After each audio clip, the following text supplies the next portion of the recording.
Again, welcome back to the second day of the planning committee. We have a number of matters that we will want to be working through today. Evidently, we've now worked our way through the planning application list for decision. We'll be moving on to items 8, 9, 10 and 11 for decision. And there are obviously then a number of matters that are open for your information.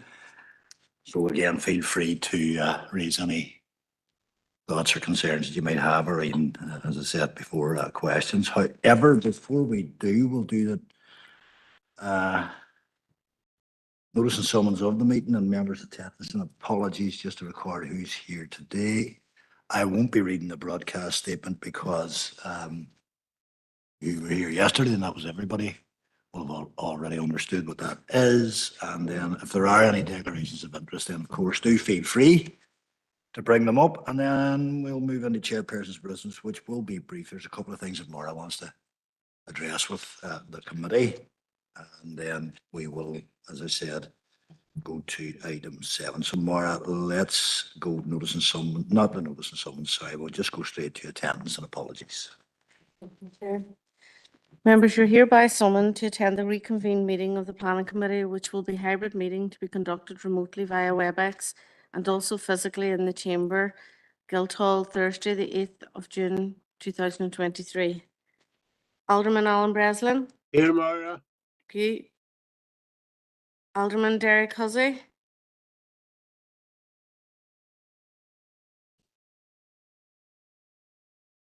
Alderman Keith Kerrigan. Alderman Keith Kerrigan. Councillor Jason Barr. Here, Maura. Thank you.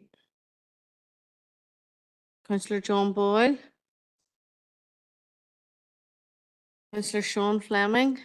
Sean. Councillor Paul Gallagher. Sean, Maura. Thank you.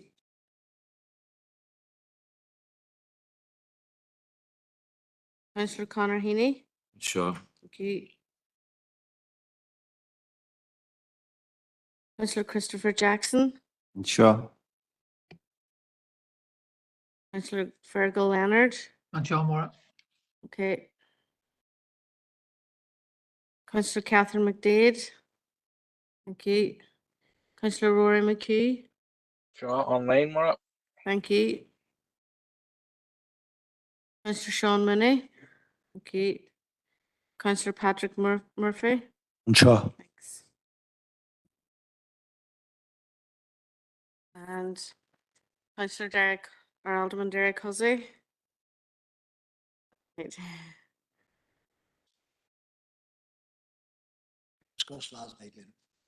I'll just call again for Alderman Keith Kerrigan. Apologies. Thanks. Thanks, members. I actually will do the formality of the broadcast statement. So I would like to remind everybody present at this meeting will be broadcast live to the internet and will be capable of repeated viewing. This webcast may be terminated or suspended in accordance with the council protocol. If you're seated in the lower public gallery but there's nobody there, or in the media area and there's nobody there, it is possible that the recording cameras will capture your image, and this will result in the possibility your image will become part of the broadcast. This may infringe your human and data protection rights, and if you wish to avoid this, you should move to the upper public gallery, and protocol, of course, can be found in the City and District Council website at derrystrabane.com. Okay, any declarations of interest at this point, members, that weren't already declared? No. Right, okay. Chairperson's business. Maura's got a couple of things that she would like to address you with. And beyond the chairperson's business, my own chairperson's business, as they say, I'm a happy hammer today. Because I've been a long-suffering West Ham United supporter for my entire life. And so therefore, a wee bit of joy came my way last night. So I'm in good form, so don't change that for me, please. All right. Maura, over to you. Thank you, Chair. So in term members, I did mention we had our training session earlier this week, and I did mention that we have further training for all members in regards to the LDP and decision making. We're bringing along our barrister who's actually conducting the independent examination for us for the LDP. So he's agreed to give a training session for members, and officers will be there as well. So I just want to ensure that all members are aware of it's Thursday, the 22nd of June in the afternoon. You will get an invite shortly, but I just want to make sure that you have that in your diary. And also on Friday, the 23rd, it may or may not be already in members' diaries, but I just want to highlight that the Historic Buildings Council are attending Derry for one of their meetings, their standard meetings, and they've invited along members to that. That already might be in members' diaries through member services, but we will send you a wee reminder because some officers have also been invited. But it's a HBC meeting and it will be here in the Guildhall. I've been advised they've arranged that. So it's just to highlight that, to have in your. Sorry, Chair, what was that second one? Sure. What was the second one, Maura?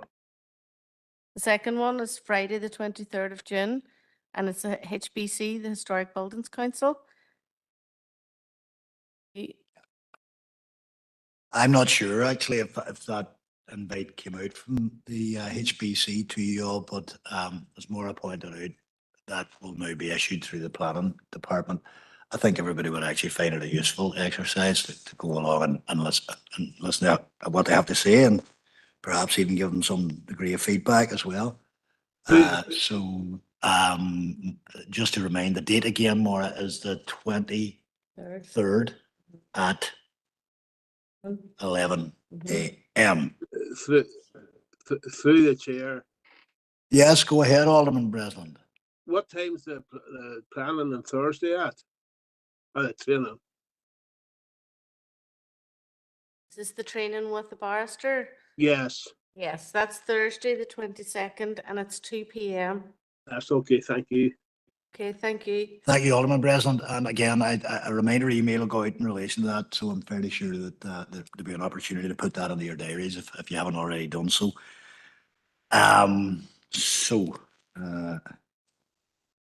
Moving swiftly along, we will move to item number 8, which is the improvements to quality of submissions validation checklist. I had a piece of paper that told me who was going to address this, but Suzanne, I'm guessing by your body language that you're going to do that. So over to yourself. Thanks, Chair. Good afternoon, members. So this paper is to seek your views on proposals to introduce a process improvement within the planning department to upgrade the quality of planning applications being submitted into the system. And it's basically the requirement for a validation checklist. As you're probably aware, applications do require a wide range of information to be submitted comprehensively from the start of the process to provide meaningful engagement with consultees and ultimately reducing delays in the processing of the applications. Last year, there were a number of reports which highlighted the need to improve the quality of planning applications entering the system. We firstly had the department's review into the Planning Act in January, which basically recognised the importance of front-loading applications. Then we had the Audit Office report in February 2022 and the Public Accounts Committee report on the planning system, both acknowledging and referencing the delay that poor quality submissions can have in the process. Members members who were previously in the committee will be aware that in January of this year, the Department of Infrastructure consulted on a proposal to amend the legislation requiring the introduction of validation checklists for each council. And as a council, we responded to that. So basically, what is a validation checklist? It will support and provide support and guidance to applicants about the level and type of information required. It can speed up the process, and the department is encouraging councils to introduce checklists in advance of the introduction of legislation. Other councils and other jurisdictions do use them. They're operational quite widely. So far in Northern Ireland, there's Belfast City Council, Ards and North Down, and most recently Fermanagh and Omagh, who've introduced a validation checklist. So what they do actually is they just set out at the start the scope of the information required for each application, and it's all proportionate. I know I have an appendix there with just lists of reports, but obviously they won't be required for each application. The checklist will enable us to have all the necessary information to determine the application from the start, minimising the need for the further submission of initial information, which we can see sometimes even bringing obviously applications into committee, stuff hasn't been provided or bottomed out before we're trying to make a recommendation on it.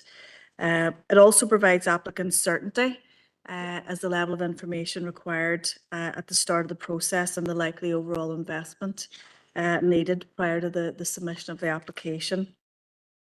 And it also importantly provides and assists all interested parties, including consultees, in their consideration of the process. The current position is that there are a number of basic requirements, and I've listed those in the section 3.2 in your report, which is basically, you know, the right fee, the right form, the right description, those basic points. So in addition to those basic points, we're looking at proposing to bring in other support information requirements, and those are listed in the appendix and a range of reports, you know, noise, odour report potentially. So, and as I said, will be proportionate and will depend on the type of application and the scale and nature and location of the development. So our proposal going forward, members, is following your consideration and review today. Officers will outline recommendations and full information requirements per application type. Okay, so we're going to provide more detail, work a bit more on fine tuning the information, what will be required for each type of application, with a view then to engaging with agents in the latter part of at the end of the summer to hopefully introducing the process in Q3 of this year. So happy to take any questions and any suggestions that you have on your views on the paper.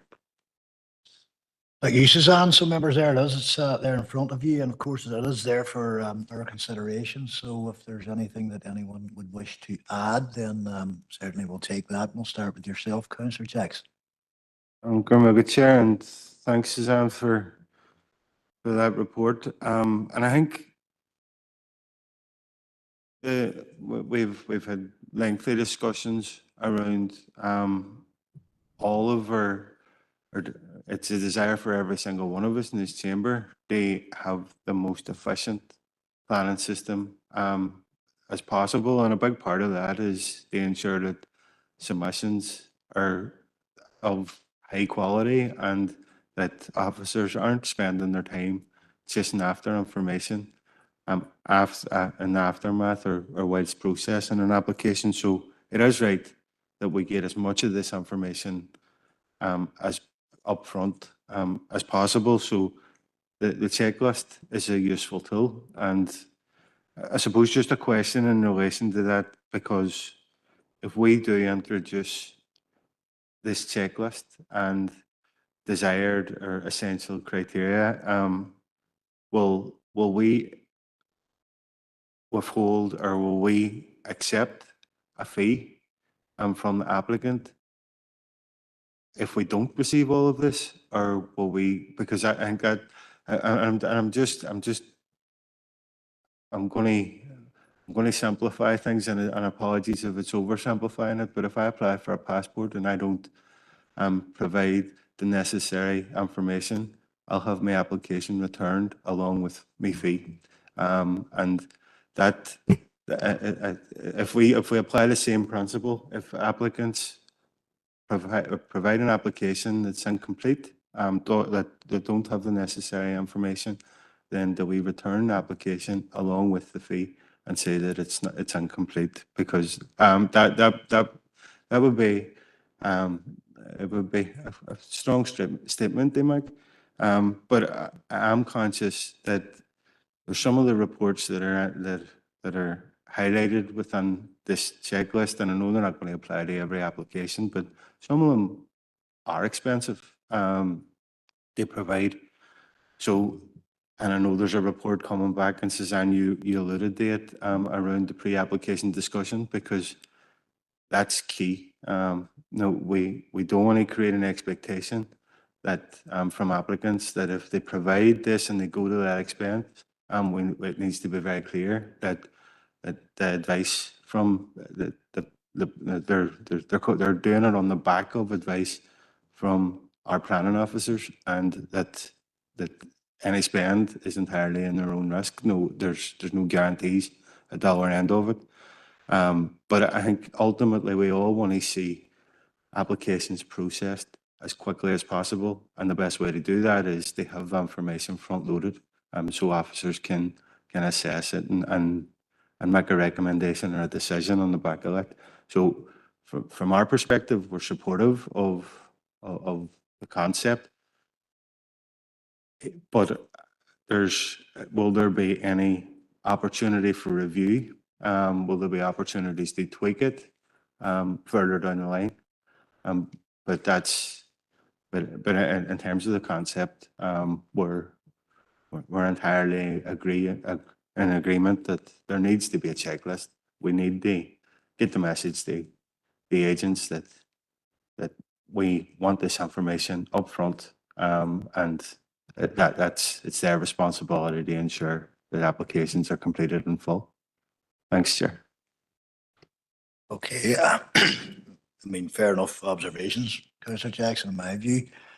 Alderman Hussey, I think we'll hear the answer from the officers first, and then we'll come back to you, because they may well answer the question you might want to ask. So more thoughts on some of that? So, it's, I suppose from a strategic perspective, you're quite right. The two papers are in together, the pre-application discussion and the validation checklist, because they go hand in hand, and we feel we need to review both. And members will be aware, as part of the change in the legislation as well, that some councils, and ourselves included, felt it would be much more foolproof to wait until we knew there was a legislation backup in regards to the principle of having a checklist. And clearly some councils have gone ahead and have piloted. So I suppose, to answer your question, we see this as a step change. So this is just a starting point, and this is just for us to create a pilot, which will be coming back to members, and they can tweak and change and adapt. And the plan would be then to introduce it once we're contented. We do know that there is work being done in DFI in regard to the legislation change, so hopefully that'll be coming on board at and around the same time when we implement ours. So that's the kind of background to it in terms of the context, but also in terms of the fee.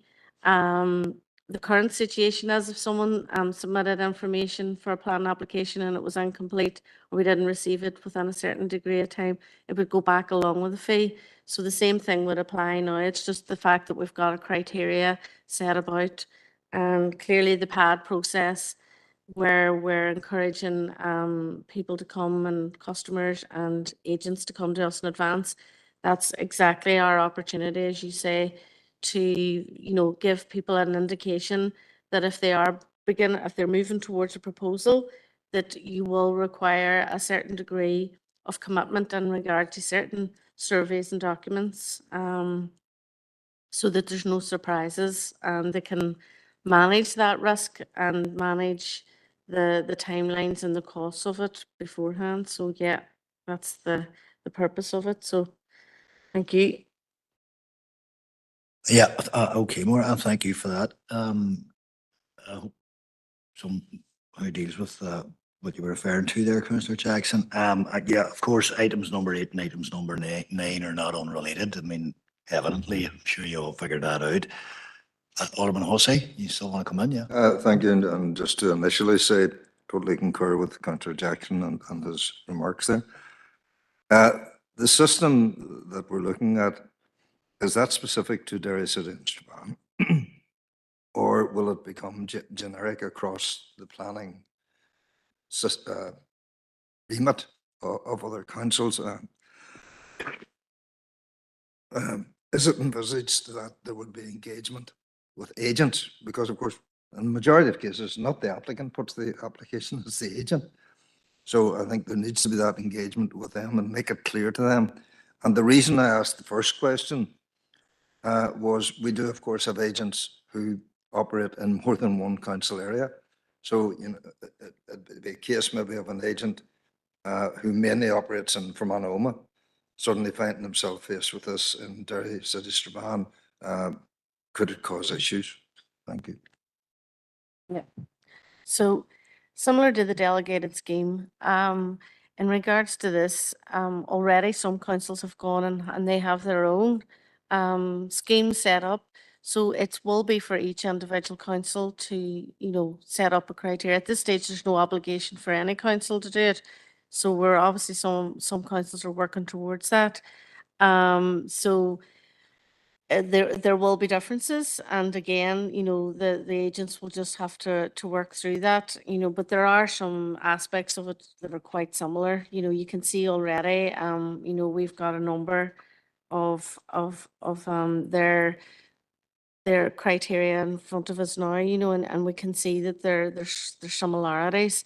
But I think it's important as well at each council, depending on the types of applications they get, will probably have more volume of that nature. So therefore, you know, they've more experience of it, and you know, there will be an opportunity for each to have their own.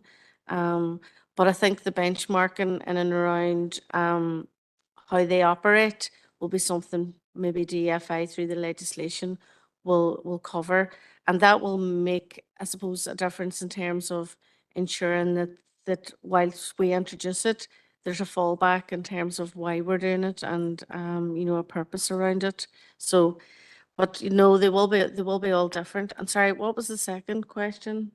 Regard to engagement with the Yeah, various agents. we've highlighted in the report that once, I suppose, the committee are contented with the criteria that we've agreed, then there would be a process then, you know, I would imagine we would go out and consult and engage to sort of inform and train agents, and then implement it. Yeah, thanks. Thank you, Maura. Anybody else? Councillor Mooney? Thank you, Chair. I think everything's been canvassed by Councillor Jackson and Alderman Hussey. In truth, it was that this was canvassed a lot in the last mandate, and it was discussed early in the last mandate that there was a deadline requirement for this validation checklist because, you know, we were getting applications in that were probably, you know, a lot of them were maybe not acceptable because of the lack of information that was being brought in. I think validation checklists will provide a groundwork for applicants and agents who will know with a lot more certainty what their expectation is when they lodge an application.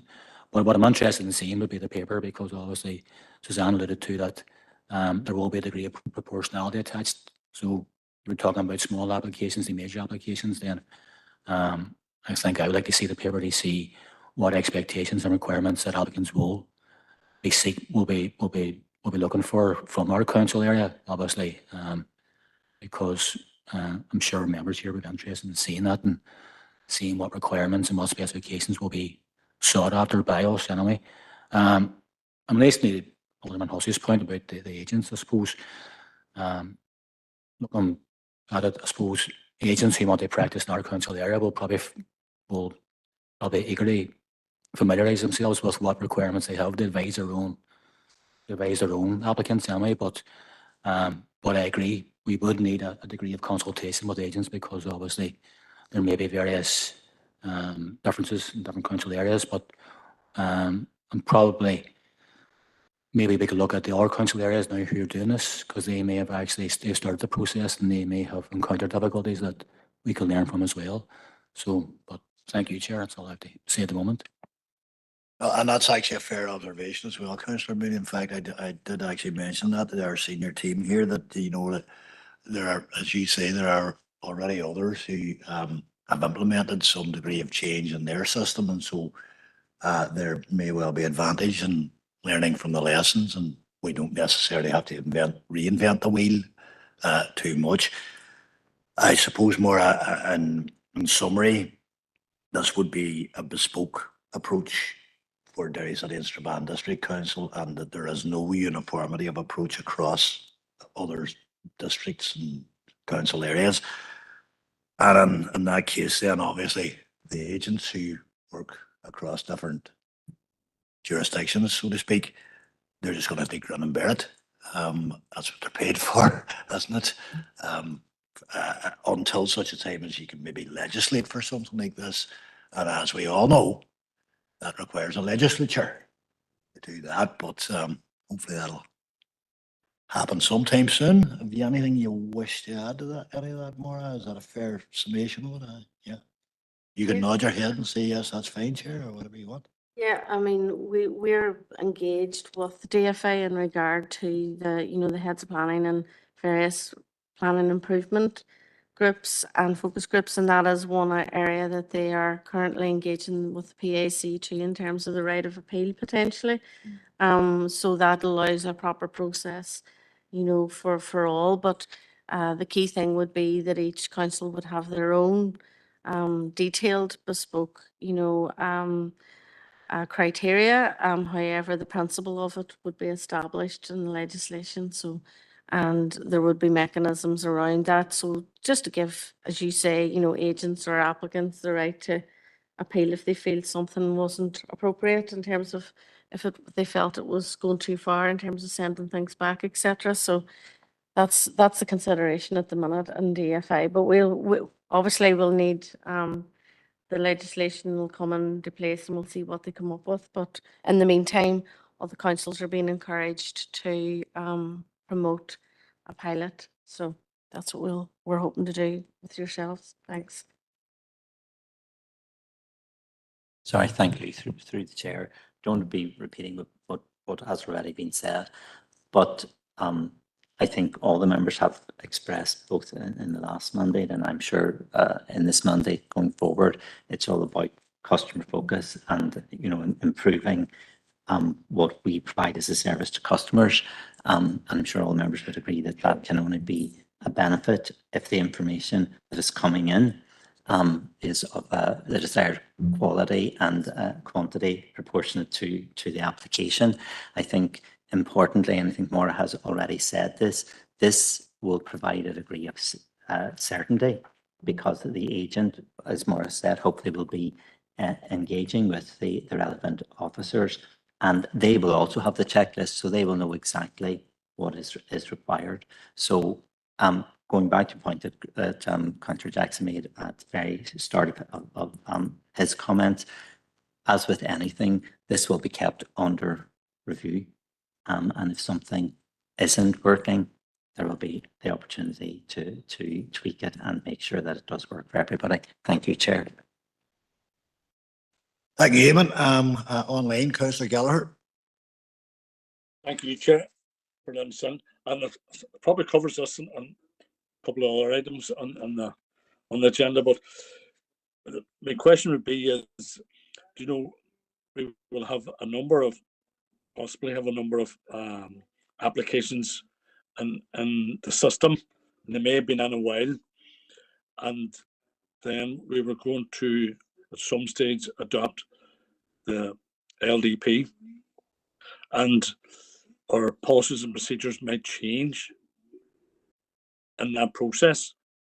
So I'm just wondering, how will there be like a smooth transition for applications, that have been working with officers and they may have sought various expenditure across various plans and have had to seek, like expertise, and then that may change that overnight, that may make them processes defunct. And I'm wondering how the transition will work. Will it be just an application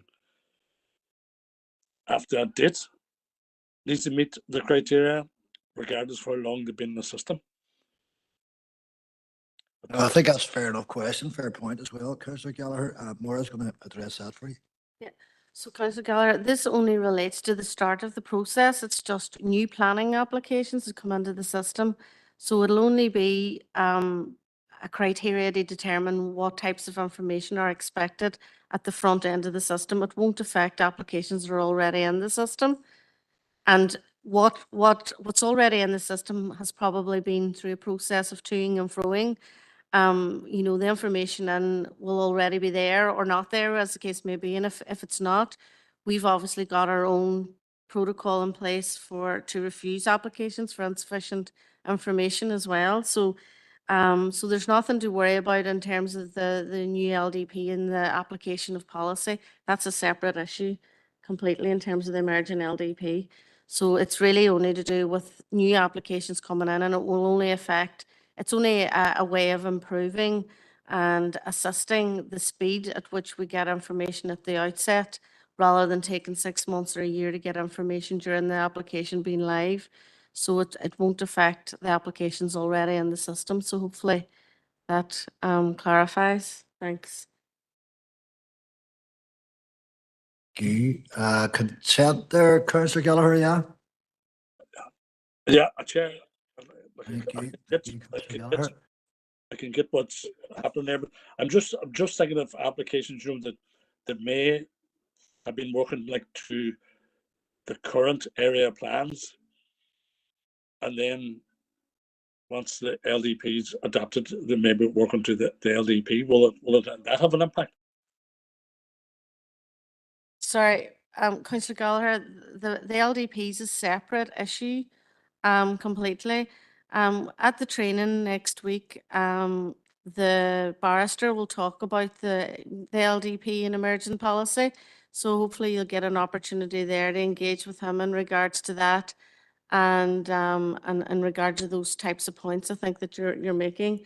That's on the 22nd of June. I would suggest that's maybe we can have a conversation then about it, if that would be helpful. But this process is completely separate to the emerging LDP policy. Okay. Okay, thank you, Councillor Gallagher. I think we'll stall the ball there, and then that opportunity will come up in due course then over the course of that particular session. Anybody else? Alderman Hussey, yeah, go ahead. Just a quick one, and I do appreciate Councillor Gallagher's input there. And it begs the question, how many applications have been in the system in excess of 2 years?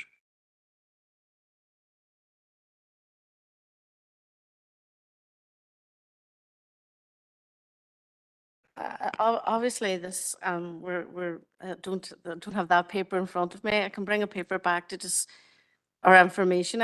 We can pass information back to you in regard to the current status.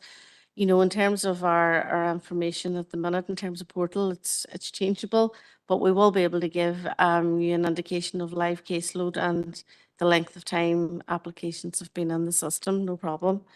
That Just would don't have it really- at hand. That would really be appreciated. And sorry that I just You're all right. fired to that. There are more, because we do hear concerns about the length of time some applications do lie in the system.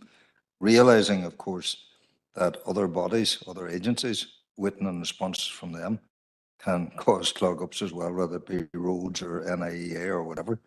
And that's something that has to be addressed. Yeah, just on that, just to be aware that through the improvement focus groups with EFI, that's a key point that myself and a few other heads of planning have been making. And in fact, I have raised it and requested for the consultee forum to be reopened again, because they hadn't met for a while. And I sit on that as a representative of local government. So there is actually something in the diary about it, because I think the current circumstances have been quite difficult with some statutory agencies. So we're hoping to see if we can get some improvement in that, and then in the coming months. Councillor Hussey, thank you. Right, thanks, Maura. Yeah, I mean, that's been a topic of conversation in the planning committee for some considerable time, and in the sense that it's the timing of the responses that sometimes are unavoidable, and obviously clearly officers who, when they're recommendations or making decisions, then they need the consultees to come back and in timely fashion. When they don't, then that can sometimes, of course, delay the process. So if there's no further comment on item 8 and not unrelated, as I said, then item 9 is the planning and pre-application discussion paper that we have in front of us as well. And Andre, you're gonna summarize that, I suppose, really, for us at this point, yeah? Yeah, thank you, Chair. Good afternoon, members.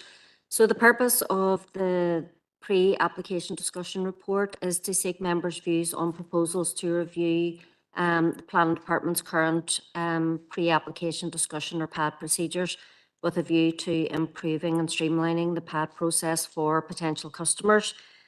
So I suppose pre-application discussion has the potential to address some of the issues around quality and completeness of planning applications, and I suppose that's where it fits into the previous paper also. In turn, this can improve the speed of the decision-making process and improve the quality of the final scheme. So the paper in front of members just provides the background and recommends how council can take this process improvement project forward and the time frames proposed for that. So this just follows on from work by the Planning Forum and the Planning Improvement Programme, and that's set out in detail in the paper. So I suppose following consideration and agreement by the Planning Committee, officers are proposing to further improve and develop the PAD process, and that includes a range of actions, and those are set out in the report under section 3.3. So once the work is undertaken by officers, further papers will be presented to Planning Committee for consideration and agreement later this year. So the recommendation is that members consider the paper and advise officers of any further issues they wish to be considered and agree with the officer approach and timelines for review of PAD discussions to be undertaken by the planning officers. Thank you, members. Thank you, Andre. Any further comment, members, in relation to that? Looks all fairly straightforward and simple to me, but Councillor Jackson, maybe not for yourself, I don't know, go ahead. No, thanks, and no issue with the recommendations, and I think we've alluded to in the last paper the importance of the pre-application discussions.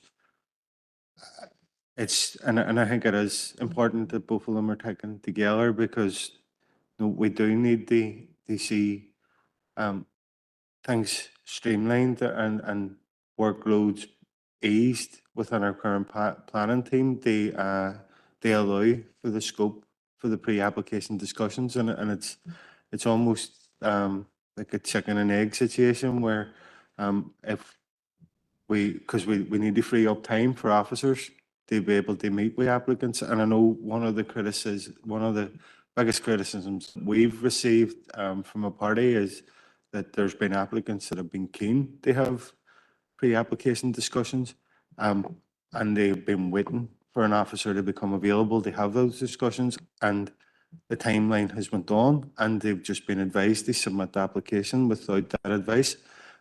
That's something that we've seen recently, and we want to try and it's an interest of everybody if we can avoid that scenario. So we need the system to work. We need it to be efficient, and we need but most importantly, we need officers to be having the time to be able to their workloads eased. They have the time to meet with applicants prior to an application being submitted. They give that professional advice to try and strengthen the application from the start.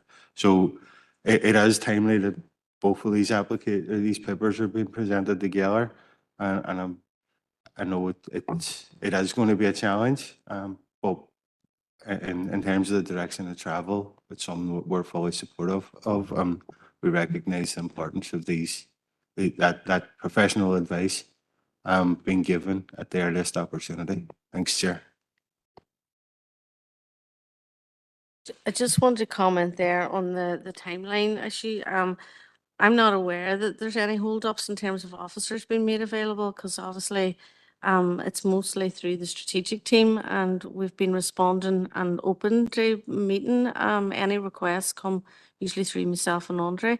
So officers have been making themselves available. What the delay has been often is that we can't get consultees, because consultees are prioritising planning applications, and not all consultees, by the way, just a number. So that's been part of it, partly the delay in getting to the end of the process of the pad. But in terms of the initial stage of officers being able to agree to have a pad and all that, it shouldn't be a delay. So if there's any issues that members are aware of, please let me know, and me and Andre and Suzanne, and we'll obviously try and make sure that that doesn't happen, because it's in all our interests, it's in the team's interest, and we've always been open to have as much engagement at the outset, because it obviously, as you know, helps everyone. But as I say, unless it has been the processing of it, because to be fair to some consultees, they have been having difficulty getting through their applications. But yeah, so if anyone has anything in regards to delays at our end, please let me know. Thanks. Okay, anybody else in relation to that? No, all happy enough to move on. Okay, yeah, I mean, if consultees don't come back, and there's nothing to talk about until they do, I think it's it's a very straightforward, simple way of putting it. So we have our LDP update at item number 10 and the revision of the LDP timetable. So I'll pass that over to yourself, Francis. Thank you, Chair, and good afternoon, members. The purpose of this report, members, is to update you on the recent progress with the LDP preparation, and really on three matters, related separate matters. In particular, the paper advises members about the recent correspondence from the PAC and the dates that we've now received for the independent examination. Secondly, we will update you about the proposed meeting of the LDP steering group, and then we'll get on to the revision to the LDP timetable. Members, the most recent LDP update paper was in March this year, and where we give an update on those three matters. As an update on the LDP, especially for newer members, just to refresh our minds, I'll give a brief outline of the recent progress on the LDP, so as to where we've got to. The LDP draft plan strategy, that substantial document you got, was submitted formally to the DFA in May last year, in May 2022. DFA considered it for a number of months, and in September 2022, they got past their stage in their initial agreement on their checks. At that stage, they passed it to the Planning Appeals Commission, who then commenced their own set of checks. As we previously advised, the PAC appointed a programme officer who will be the main person in liaison and organising everything between us. They've also appointed Commissioner Diane O'Neill just before Christmas. She will be the commissioner, and she's fairly experienced, who will be conducting the independent examination. So she has been doing our initial soundness checks and regulatory procedures checks. And there was a bit of delay in ordered that previous meeting that we were waiting for the PAC, and we'd hoped to possibly start before the summer. The good news is that the PAC wrote to the council at the end of April, and they have given us firm dates now for the commencement of the independent examination. So it will commence on, I think it's Tuesday, the 5th of September. It will take place remotely, but it'll also be viewable on YouTube live. that independent examination will take 6 weeks, and that will take place throughout September and October. So it's a substantial process. Good news is that we've got the date, and the Commissioner hasn't found it necessary to get additional information and have meetings or whatever before the hearing sessions. So it is good news that we've got the sessions.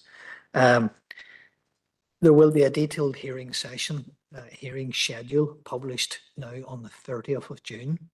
And we'll know the exact which topics and who's appearing and the hours, etc. For the independent examination. So there are a set of notes on the Planning Appeals Commission website, the PAC.ie. So the PAC website, and we've got details there. The council is now, we've got a certain number of procedures to go through, and we have to notify everybody who submitted a representation and all the consultation bodies, and we have to publicly advertise the independent examination. So we will be doing that shortly. The formal independent examination process, it will be in accordance with the DFI Development Plan Practice Note, and also the Planning Appeals Commission have a set of procedures on their website. So we've given you the links to them. Members, all the LDP documents themselves as submitted are at that link. They're on the council's website and they're all viewable. There's approximately 100 documents comprising draft plan strategy, hard copy, that main document. There's also a schedule of proposed changes. There's sustainability appraisals.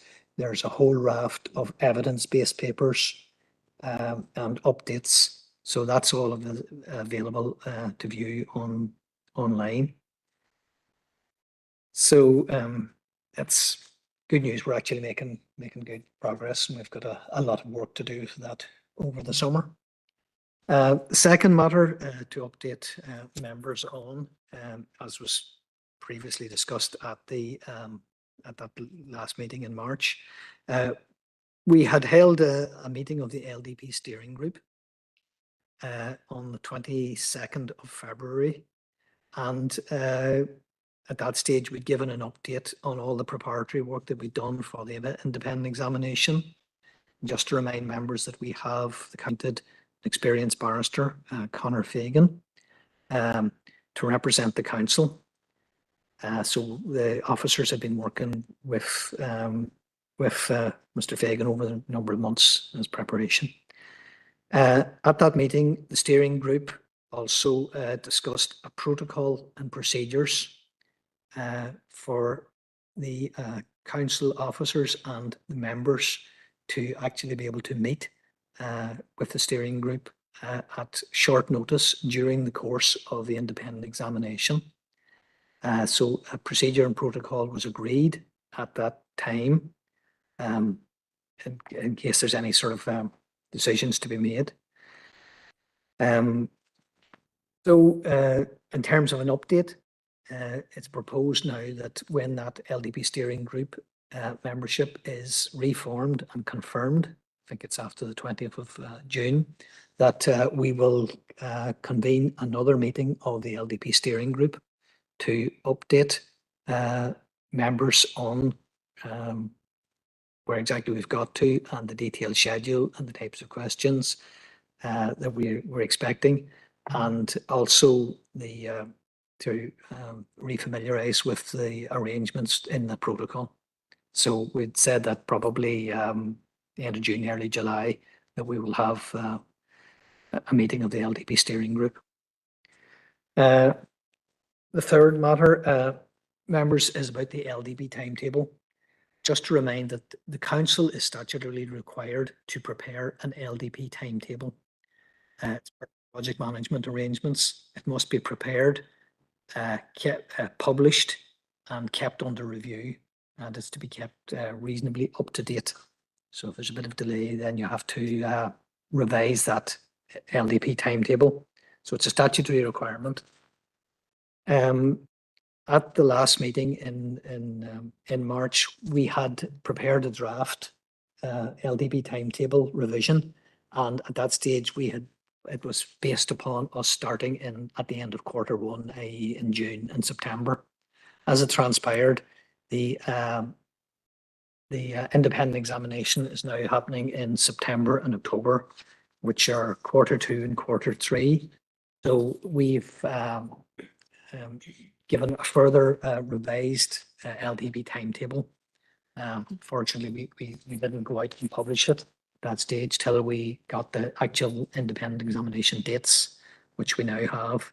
So members, you'll see in the paper there that there are procedural requirements to go through, as set out in the regulations. We have to consult the Planning Appeals Commission and DFA and get their agreement to that timetable, which is very similar to what they previously agreed, but obviously with the new dates.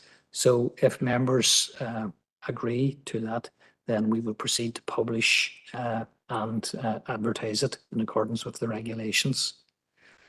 Therefore, members, the recommendation is overall to note the progress update report, to agree to hold a meeting of the LDP steering group, and also agree to the issue of the attached revised LDP timetable. So members, I'm happy to take any questions on that matter. Thanks, Francis. That was pretty comprehensive, members. I don't know if anybody has any further thoughts or questions in relation to that, so I'll open it up to yourselves.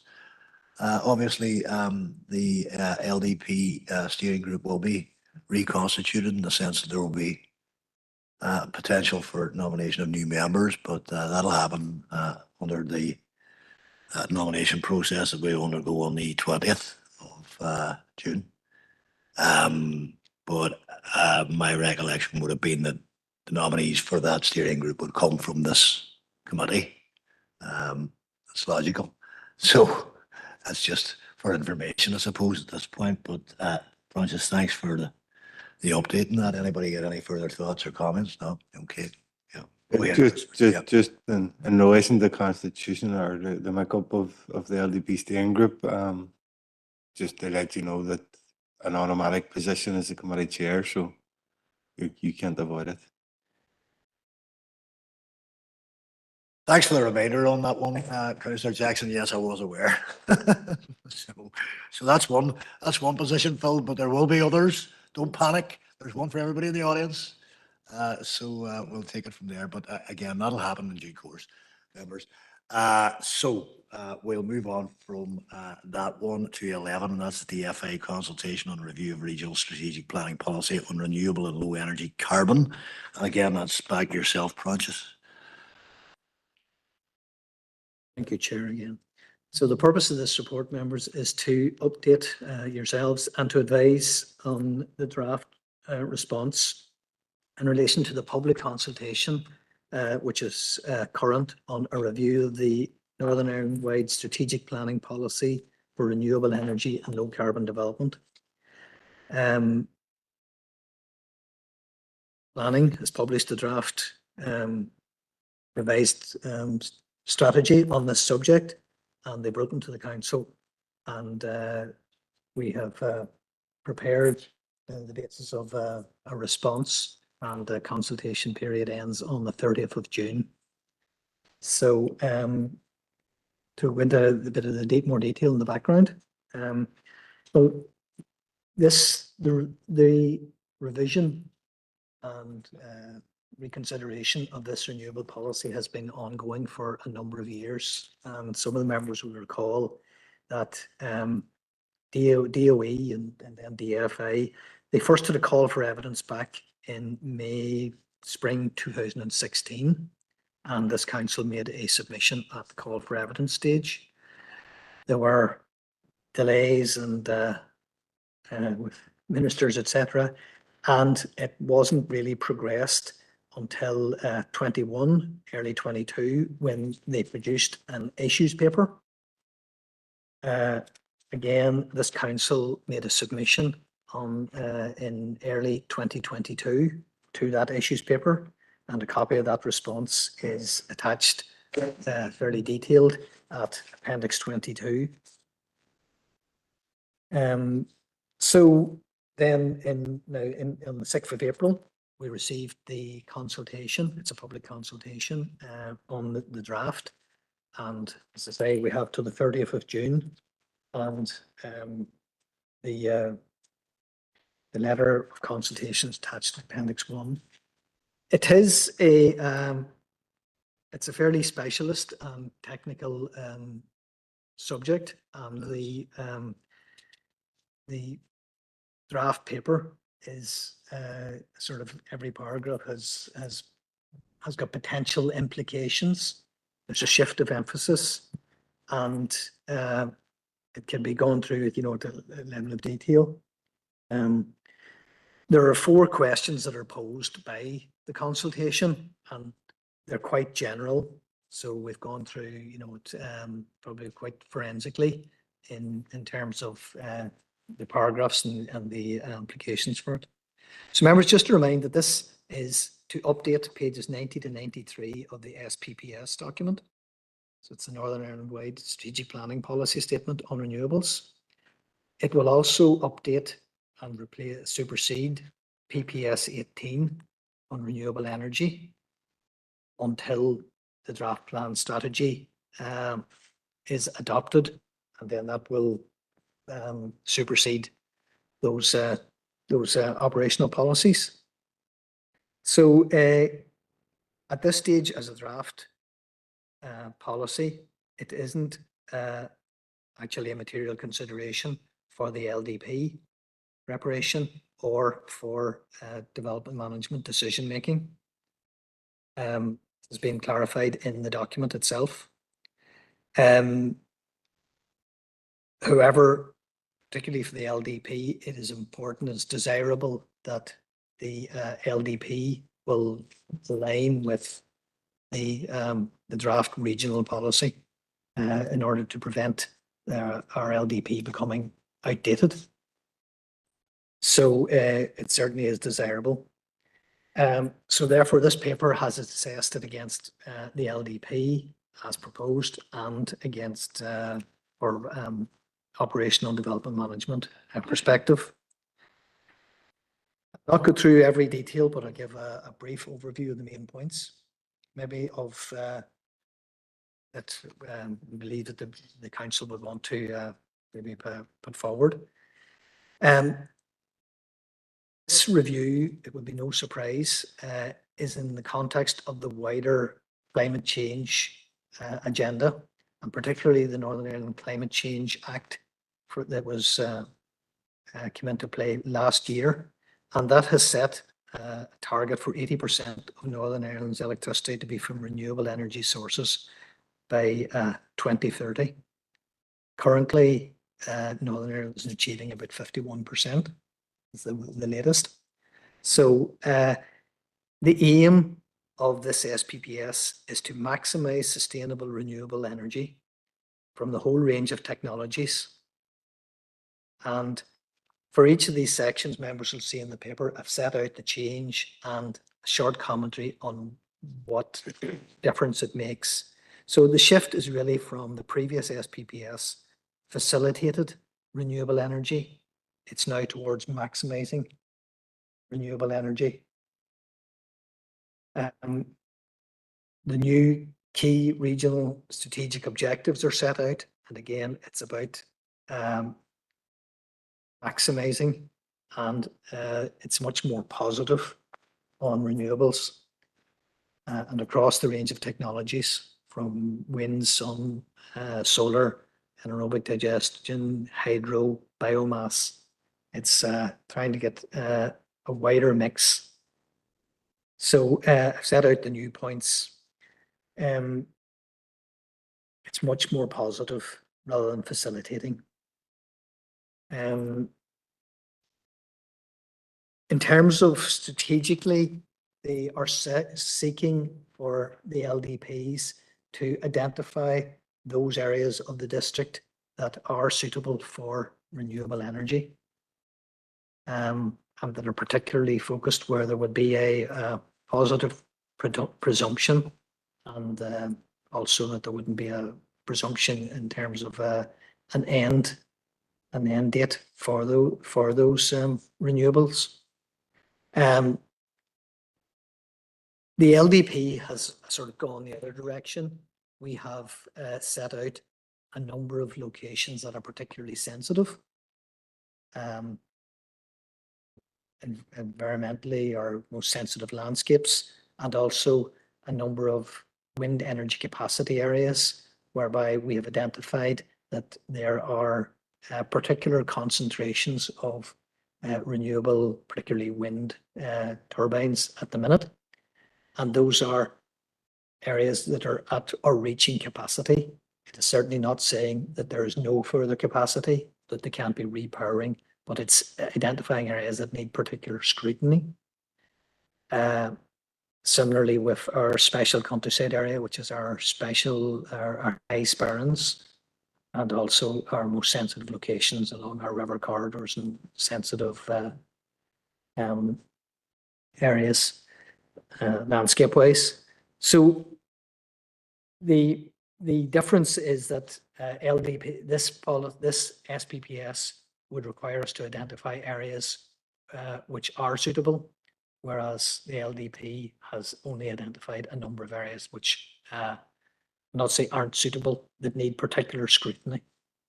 So there's a bit of a shift of emphasis there. In many ways, we are achieving the same objective, but it's a different approach. And I think it's worth the council pointing that out at this stage and ensuring that they would maybe tweak the wording that to incorporate that sort of an approach.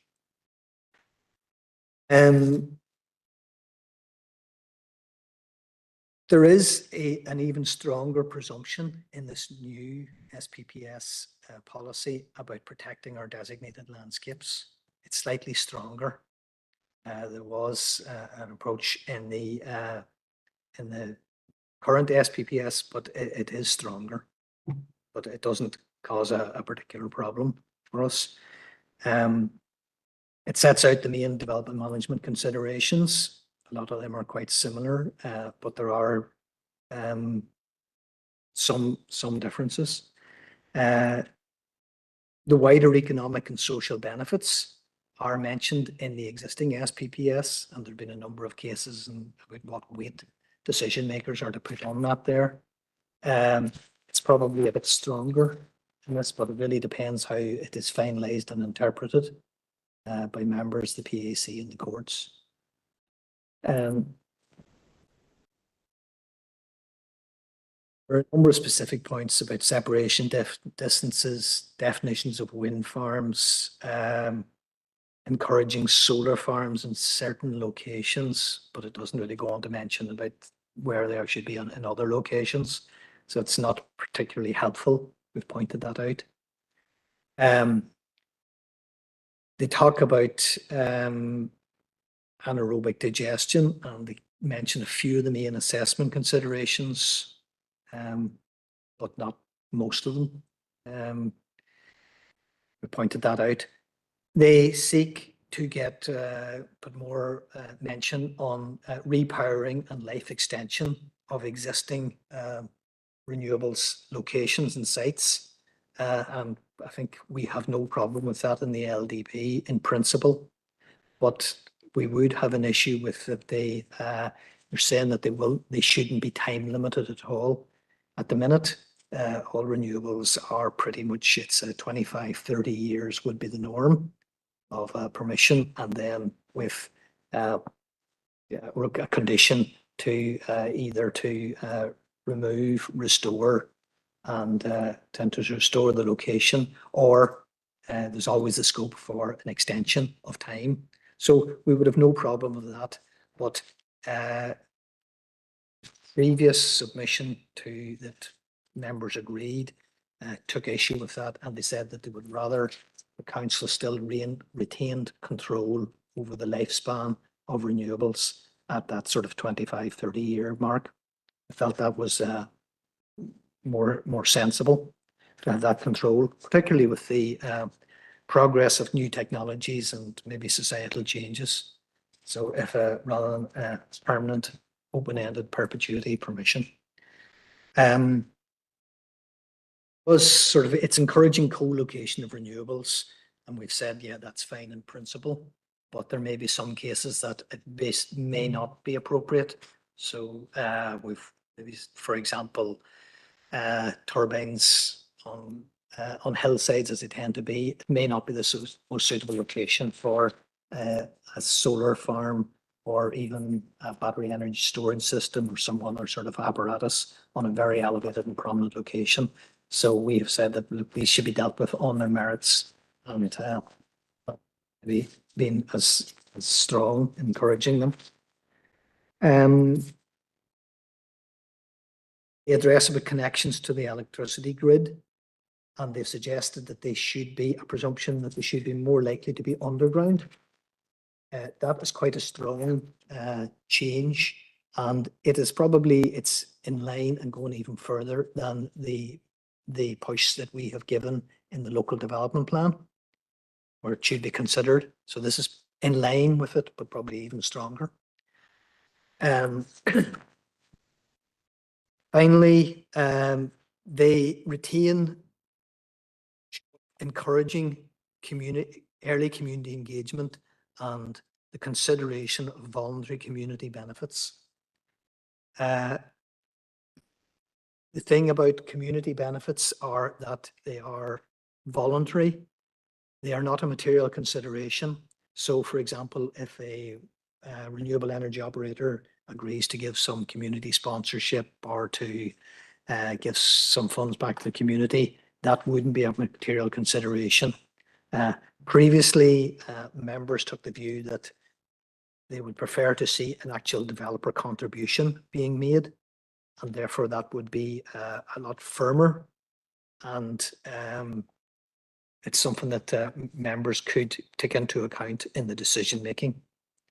So if members were happy enough with that there, we would continue with that same commentary. So it is a public consultation, closes the 30th.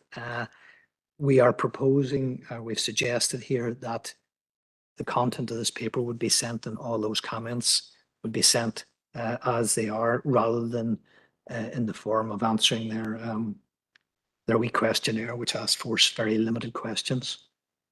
So members, I'm happy to take any questions on the matter, and or if members are happy, that the recommendation is that we would propose to issue this response before the close of consultation on the 30th of June. Thank you, Prentice. Anybody have anything to add to that? It's very comprehensive, members. I don't know if there'd be very much more you could add to that, so you're all content. Alderman Hussey? Essentially, is this altering the balance between the needs of the host community for these renewable sources? And we know where those are. You know, you're looking at the Springs, you're looking at my area, where there have been difficulties in the past. So, is there a change in emphasis and balance of consideration of the needs of that host community?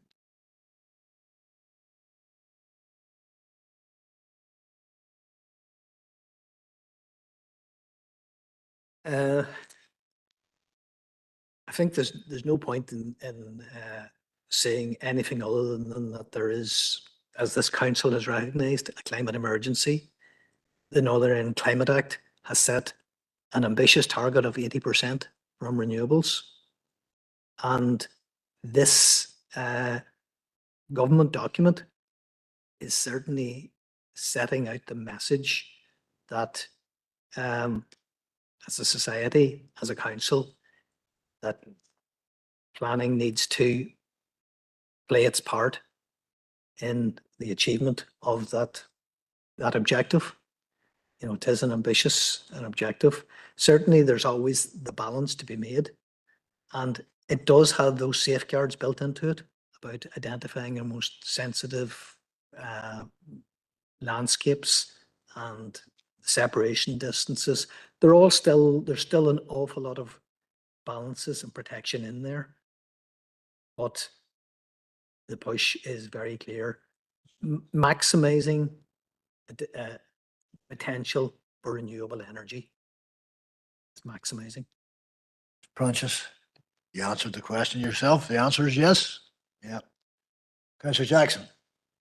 No, thanks, Chair, and thanks, Francis, for what was, as always, a very comprehensive report. And there's a few things that, I suppose, in relation to all the responses in the consultee response, we've no issue with it. There's a few elements that we particularly welcome, particularly around the need for targets to be set, sub-targets within each district, because we've heard in the past that some council areas or some areas in the north are doing more of their fair share in terms of the generation of renewable energy, whilst other areas are practically producing nothing. So it's good to see that that's contained within there. It's good that we've highlighted the need for a policy to be flexible with the emergence of new technologies, because there is a degree of the unknown in relation to that, and that there was a particular reference to the challenges around the supply of anaerobic digesters. So that's those points are welcome, and I suppose they reflect some of the concerns that have been raised within this chamber.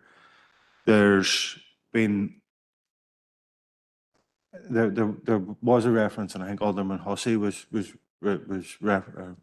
referring to it as well, around existing renewables, and whenever those renewables are coming to the end of their lifespan, if the policy direction is that those are repowered, or those are the areas where new turbines will be installed, those new turbines will be, and we've got experience of that, they are bigger, and they're on a much bigger scale, and and in turn they're going to have a much more visual impact on the landscape, and in particular, so that has been one of the biggest concerns of this committee, is, and we've been told that the cumulative effect of some of these wind farms around, particularly the Castle Derg area and the Sperrins,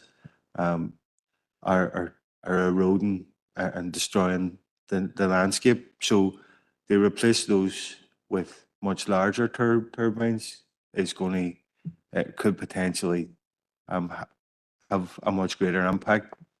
And if the policy direction is that that's what we do, it could present future members of this committee or it could make it very difficult for future members of this committee to represent real valid concerns that their constituents may have. We all recognise the need for us to do our fair share in terms of renewables. There's a very welcome reference in the response to the need to do more offshore, and look at all our renewable energy sources. But there's we can't ignore the fact that quite a lot of people, particularly members that represent rural constituencies, they're very, very strong concerns from that section, or those areas of our district, around the impact that these turbines are having on the landscape. And the policy direction sort of makes it could make it very difficult for those concerns to be taken on board when if those renewed applications for renewables come back into a future committee. And I'm just highlighting that. But in relation to the response, our response, it's nailed on it, and it reflects the concerns and the discussions that we've all been having over the past number of years within this committee. So I just want to thank everybody that was involved in pulling that together. Cheers. You, Councillor Jackson, duly noted. Observations as opposed to questions, so I think we'll move on. So members, if there's nobody else with any further comment, we will open up the open for information for you, which are items 12, 13, 14, 15, and 16. So you've got a list of decisions issued. It's all there in your pack. The appeals update, the notification of the adoption of the Fermanagh Oma Local Development Plan, and the update on the plan and policy for development proximity to reservoirs. There may well be a few issues and matters that you may well wish to bring up here now. So if you could identify which one, and we'll try and work our way through that. Councillor Jackson, go ahead. Yeah, there's a couple in item 13, but I would like to. I You think know what, Councillor Jackson, I'm going to stop you there because I actually expected somebody would probably want updates in relation to those anyway. So instead of drawing out 1, 2, 3 and going backwards and forwards, etc., I think it probably would be more beneficial if Suzanne just walks us through those. The appeal update, that's the one you're referencing, yeah. Yeah, so if you don't mind, we'll do it that way. Suzanne, you walk us through those, yeah. Okay, thanks, Chair. So members, since we've last met at the last committee at the end of March, we've had 6 new appeals have been submitted. We have the first one there is the appeal against enforcement notice for infilling at 34 Derry Road. The second one is an appeal against enforcement notice for building and lands at Bracken Hill, Strabane. And number 3 is also the appeal against the enforcement notice for the buildings and lands at Bracken Hill, Strabane. One of those appeals is submitted by Mrs. Elliott, and the other one is on behalf of Northern Ireland Co-Ownership. The names of the appellants are all listed in the schedule. The fourth one there is an appeal against an application for refusal, Groty Road. The fifth one is a non-determination appeal has been lodged on a current application at 4 Spencer Road. And then the sixth one is another appeal against an enforcement notice. There have been 6 PAC decisions listed there. 1 and 2 are the HMO at Dacre Terrace and the accompanying demolition consent. The appeal was allowed and the cost claim submitted was denied. Number 3 was the Ballygodden housing development, which was dismissed. Number 4 was an enforcement appeal, West End Terrace. The appeal was invalid. That enforcement notice still remains in effect though on the ground. And you'll see in the decision maybe that DFI roads the land is unregistered. So DFI roads feel it falls within their remit. So we need to think what we do if that's not complied with. Obviously, that's another issue for enforcement. Number 5 is a non-determination appeal decision, which was allowed for a turbine out at Drumeagle Road and Sion Mills. And number 6 is the Drumahoe housing development, the reserve matters application that was refused and the appeal was allowed. So happy to take any questions on any of those decisions. Okay, so any one of those that you wish to draw out, Councillor Jackson, go ahead. I just wouldn't mind, because the one that's jumping out at me is, and it'll be no surprise, it's the appeal 5, the non-determination on Spencer Road application, the live application for Spencer Road. Now, I'm aware of the building. I'm aware that it's operating. I'm aware that the application went done earlier this year. The application was lodged in 2023, and it's been operating for years without permission. It seems strange that there's a non-determination appeal in such a short time frame, and I just wouldn't mind some more information in relation to that. I would have expected a non-determination appeal would be if it was something the council had been deliberating on for a prolonged period of time, but something that's been an application that's only been submitted quite recently, for them to take a non-determination appeal seems strange. So just wouldn't mind some information in relation to that. Okay, thanks, Chair. So basically with a non-determination appeal, right, for a local application, we have in legislation a statutory period of determination for local applications, which is 8 weeks, okay? And if we haven't determined the application within 8 weeks, the applicant then has 4 months from the end of the 8 weeks to lodge a non-determination appeal. So I'm just going to try and check here the date that application came in. So it is very early at the start of the process. And obviously we have an enforcement case also ongoing as on part of the site. I'll check the dates for you, but it's not it is a process built into legislation.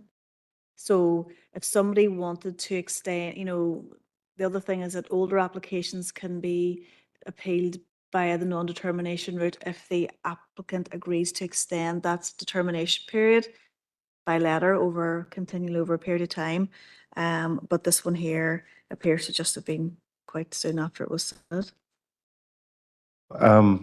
If you let me back and share, and and I'm sure that our members will agree that this application is at a very prominent site, very prominent location. There's issues that are arising that may or may not be linked to the application itself. But I think it's important that that application is considered by this committee, and I wouldn't like to see this appeal be some sort of attempt to prevent this application being discussed or deliberated by local elected representatives, because that's what we're here to do. And this application in particular has drawn quite a lot of attention, and it's something as a waterside councillor, it's something that I would be very interested in. So I would be keen to see this, despite the appeal, I would be keen to see that application come towards a future meeting of this committee. Yeah, so as the applicant has exercised their right for the non-determination appeal within the timeline and within the criteria, it's now passed to the PAC, so we won't have any responsibility over bringing that application forward. It rests with them in terms of decision. So unfortunately at this point, we just will engage in the process as a participant and give our views in regards to the position that we would take from a perspective of the proposal that's in front of us. But clearly, in terms of enforcement, that still rests with us. But we will obviously wait the outcome of that process, and see then where that leaves us in terms of enforcement. But unfortunately, Councillor Jackson, that's where we are, that they've exercised their non-determination opportunity. There's not as many of those now, you're quite right, but there was a period of time in the height of the boom some years ago that it was quite a common place that applicants exercised the right of non-determination appeal when there was a backlog of applications, but then there became a backlog of appeals. So, but that was something quite normal, but you don't see that many non-determination appeals recently, so you're quite right. Thanks. Thank you, Chair. Just a comment and thank you to Councillor Jackson for raising that. And as a waterside councillor too, I'll be aware of the same issues as Councillor Jackson's raised, and I'm aware of them. And it is quite unfortunate that the applicant has exercised the leapfrog process as such, because there is issues there, and we do know it. And And as a waterside councillor, I'm sure Councillor Jackson too, we would have wanted those probably ventilated in front of this committee.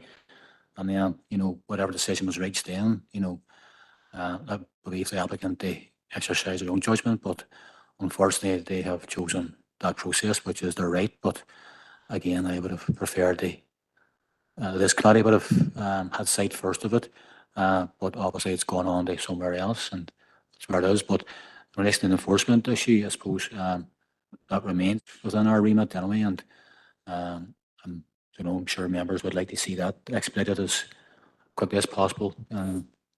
But obviously within the confines of what you have to do as well, But thank you, Chair. Thank you, Councillor Mooney. No, it is what it is, and we are where we are, and that's perhaps not to the satisfaction of members of the committee, but I think officers have outlined that accurately enough, that situation. Any other of those elements of that paper that you would wish to draw out for inquiry? If not, we can move on to the other ones if there's any. So that's our appeals update. The notification number 14 and 15, the update. So basically they're all there. The data center one was actually at the request of a member of the committee. My memory's not serving me great. I can't remember who asked that question. So it might have been you, Councillor Jackson. No, go ahead. Chair, it certainly wasn't me, but on that application, I think it's only right that I declare an interest as a commissioner on Foyle Port.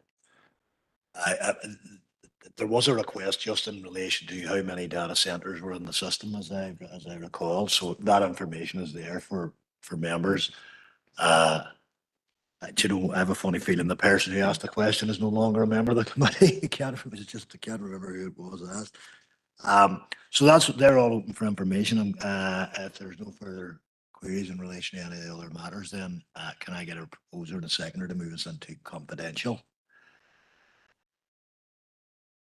Sir Jackson, Alderman Hussey, let's give it a minute or two and we'll move into